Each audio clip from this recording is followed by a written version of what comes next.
Hi, folks. I'm the Bald Guy, and these are Bald Guy Basics. In the last few weeks, I've had the virus. I have felt rotten. I have had symptoms we do not want to discuss on the video. However, I'm back. It's a new year. We're better than ever, and I hope that you'll enjoy today's video.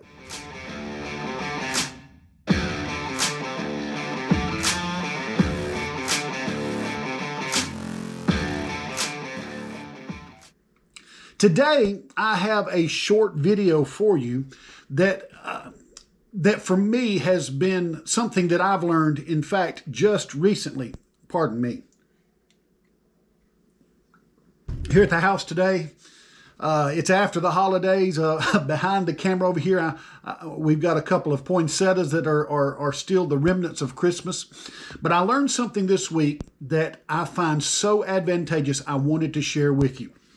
I have here in front of me an old .22 rifle. This is a rifle from, well, the design goes back into the late 1940s and was manufactured, I think, somewhere up through maybe 1970, and my numbers are off. This is a Remington 550-1. It is a .22 rifle, semi-automatic, tube-fed, that I love these guns. One of the reasons I love them, the Remingtons in particular, and every manufacturer out there has some absolutely wonderful items, but I like the Remington for this reason.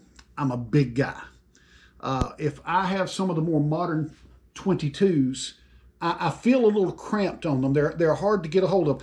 Remington chose back in the day, the day of our parents and grandparents, they chose to make their .22 rifles on a full-size frame. So when I get this rifle up, I'm not cramped. I feel the rifle is comfortable. However, here's the thing.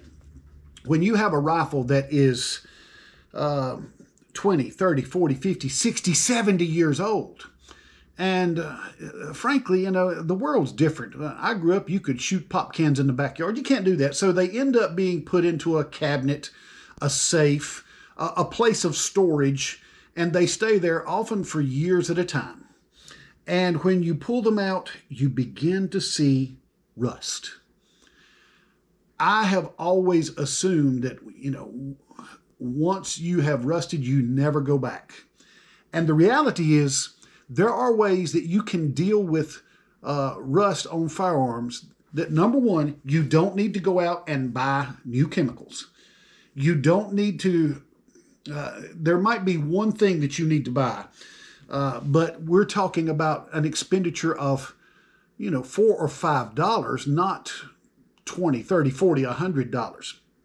So I've actually already performed the procedure on this rifle, and I'll show you. I just love these things. I love the old school. Let me flip this thing around and show you something.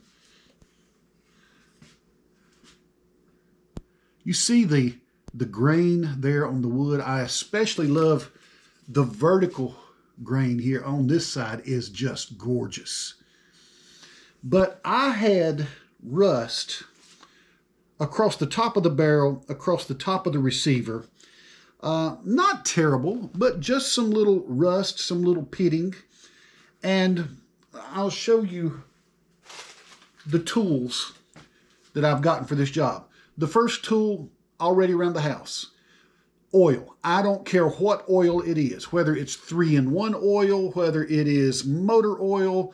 I don't even know what oil is in here. I would assume that most likely inside this, the last time I filled it, beyond my memory, probably some 30-weight motor oil. Hydraulic fluid will work, but you want some super fine steel wool. I've heard it recommended that you need the kind with 4 zeros, which is as fine as you're going to get. It is so fine that it feels almost, I mean, it's not cottony, but it's not far from it.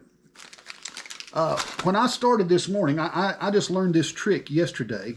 So I pulled this one out, and this gun is special to me, not because of my history with this particular item, but with this particular model. My dad had one of these, and I'm in a family of multiple kids, so, you know, Dad had one .22 rifle. Guess what? I didn't get it. So I've always kind of enjoyed having one like my dad had, but this one, as I say, had a fair bit of use before I got a hold of it. And someone had, there's some markings here where it laid in a gun rack, and I can see on the front of the barrel, probably from the back of a truck in the 1970s when that was common. But I digress. With our rusty spots, how are you going to address it? Ultra fine or extra fine steel wool, motor oil. Put a generous amount of motor oil right on your steel wool. It's going to absorb it very quickly. With extra fine steel wool and a properly blued piece of steel, whether it's a gun or not, it's not really the issue. With extra fine steel wool,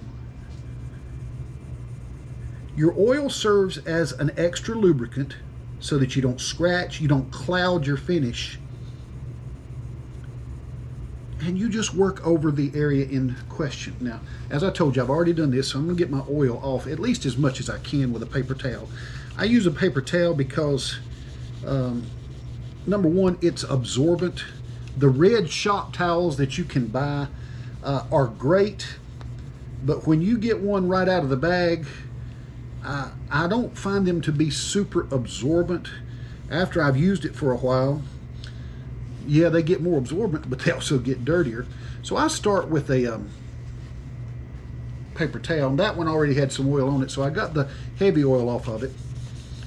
And I went with the second paper towel just to clean up the little bit of particulate that you can rub off of there.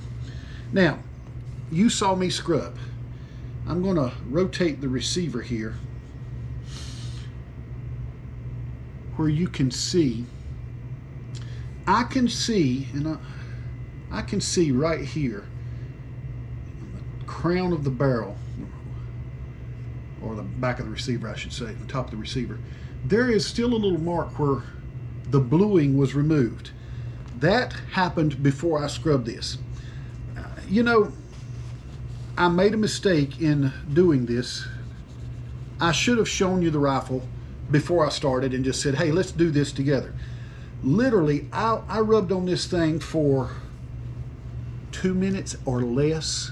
I mean, just a few dozens of seconds, and then cleaned up the oil from this thing. And the barrel looks 100% better. I mean, it really does. The depth of shine that it restored to the weapon is just surprising to me. And I did it with a piece of steel wool and any oil that I could find handy. So when you have something, and this is great on a blued finish, this could also work on chrome, stainless, on pieces of metal that have a shine that you do not want to diminish. You want that super fine steel wool, which is really, really soft, and you simply want some oil. And I am stunned at the results.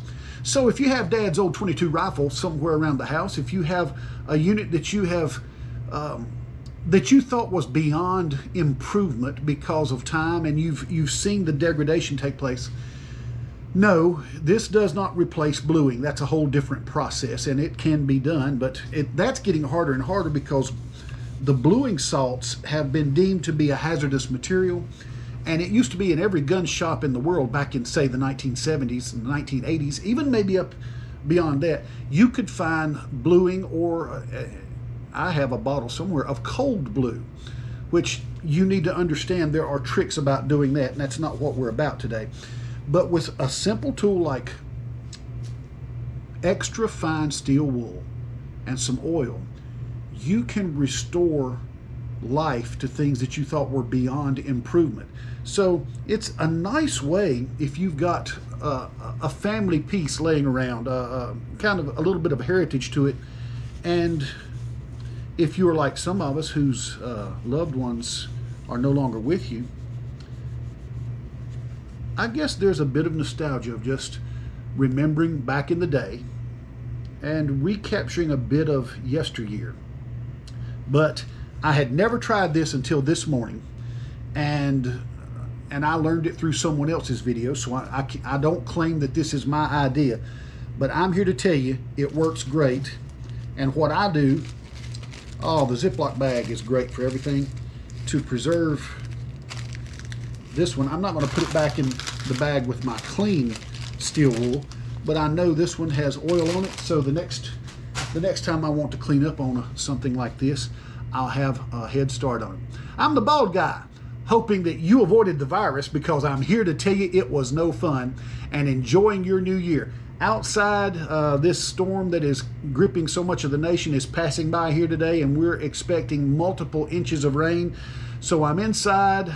I really got to clean up the shop, but that might happen and it might not. But today I am super tickled with the results of just a couple of minutes, very minimal elbow grease, and a really good shine. You see, one of these days, I am hopeful that my own grandchildren will be able to look at maybe these videos, but more particularly, they'll be able to inherit some of these things and say, hey, my papa gave me that.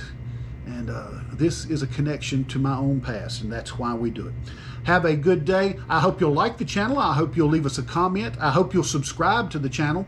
And you can pick up these same videos on the Facebook platform, where you can also use Messenger. And I love the interaction with those who follow the channel. So hope you have a good day. I'm the Bald Guy. Bye-bye.